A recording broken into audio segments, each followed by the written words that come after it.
Évangile de Jésus-Christ selon saint Matthieu.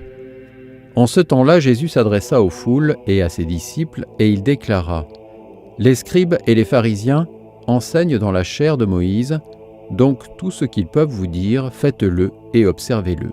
Mais n'agissez pas d'après leurs actes, car ils disent et ne font pas.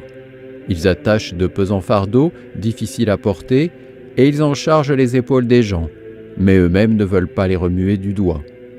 Toutes leurs actions, ils les font pour être remarqués des gens. Ils élargissent leurs phylactères et rallongent leurs franges. Ils aiment les places d'honneur dans les dîners, les sièges d'honneur dans les synagogues et les salutations sur les places publiques. Ils aiment recevoir des gens le titre de rabbi. Pour vous, ne vous faites pas donner le titre de rabbi, car vous n'avez qu'un seul maître pour vous enseigner et vous êtes tous frères. Ne donnez à personne sur terre le nom de Père, car vous n'avez qu'un seul Père, celui qui est aux cieux. Ne vous faites pas non plus donner le titre de Maître, car vous n'avez qu'un seul Maître, le Christ.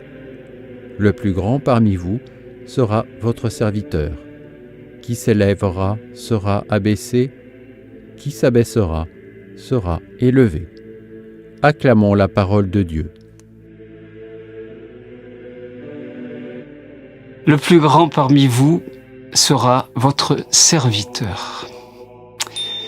Jésus nous rappelle aujourd'hui que nous sommes tous frères et qu'il ne faut pas nous croire au-dessus des autres, nous mettre au-dessus des autres.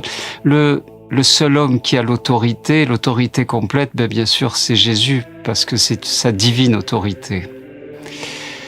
Alors lui, Jésus, il a lavé les pieds de ses disciples, oui.